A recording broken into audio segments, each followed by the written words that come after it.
No one's been.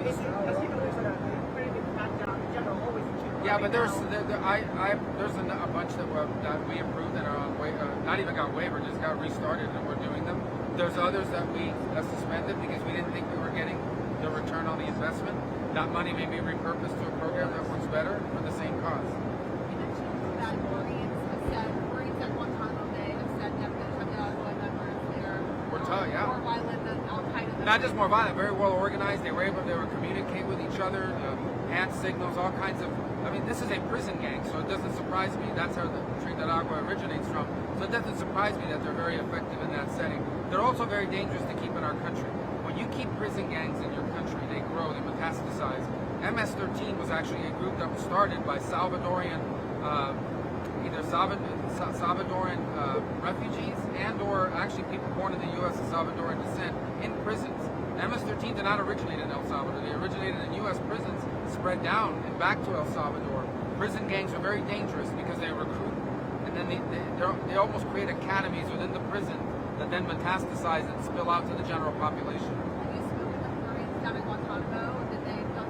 I spoke to one that was in Guantanamo because I know them through a family friend, but I've also spoken to both Pete Hegseth about this and, if I'm not mistaken, Secretary Noem as well. And they both, when I asked them, is this true? They both confirmed that's what their officers and people on the ground were telling them. So I actually heard this from a personal acquaintance, and then I actually had it affirmed to me by two members of the cabinet. Some of the people sent down to El Salvador to prison weren't actually gang members, but that, for example, there's a paper on the tattoo that was supporting autism, people with autism, but it looked like a gang tattoo to an immigration agent and members of the state's name. How do you address that? Well, ultimately, all of that was the work of the Department of Homeland Security. They've identified them. I have confidence in the assessment that they made. But I can't speak to any one of the individual cases because we're not involved in compiling it. But I have no reason. In fact, I'm confident that they compiled a good list. And if we have an opportunity to send more, we will. More gang members, MS-13, whatever we can send.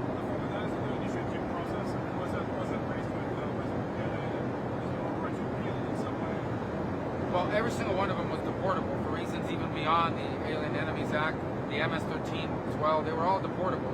Many of these people had orders of deportation already and were either in custody or had been recently apprehended. So every single person that was sent there was deportable. Unfortunately, if they were of Venezuelan descent, up until this week, the Venezuelans were not picking anybody up. They were not allowing anybody to go back. They're the only country in the hemisphere that was refusing to accept anyone. They have restarted those suddenly. And I believe, hopefully they'll continue, and then we won't have to use El Salvador. So why use the Alien Enemies Act for different parts of everything? Because that just seems to me to be inviting more challenge. No, I think the expedited nature of it. These gangs were organized. They were presenting very real and immediate risks in a number of communities in our country in an organized fashion.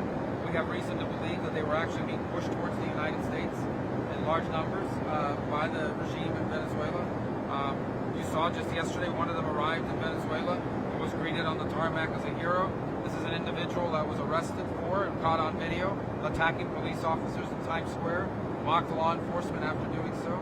So we believe that in many ways the Venezuelan regime has encouraged that flow of these groups towards the United States to create harm in our country. Well, the reason I ask is that we know that on Thursday, when we were in Quebec, that Thursday, we left on Friday morning, we spoke to President LA twice. This was all arranged. Well, I've spoken to him a number of times. I know. That's just the only time you were around. No. This is for 12. Yes. Thursday night. Yes. So now we got Friday. It became clear that this transfer of diplomatic notes to El Salvador, there was stuff in the State Marco Rubio to get money ready, $20 grand per person per year for these initial tranche of people. And it became clear that the president was going to go ahead and sign the AEA. And yet, it didn't come out until Saturday. Why? Well, about the AA declaration, that came from the White House. My conversations with President Bukele were as a follow-up and to finalize in a verbal agreement we had reached in my visit to El Salvador on my first trip as a secretary. So it was just sort of following up on that and how we were going to proceed with it. We were ready now to execute at some point, and we were working through those arrangements with them, and that's what those calls were about. It was just sort of to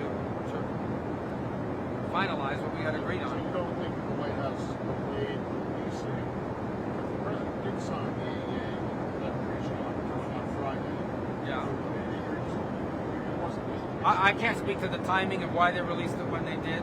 I can tell you, and I think you were on that trip, that the agreement to house criminal aliens was reached with President Bukele back in February.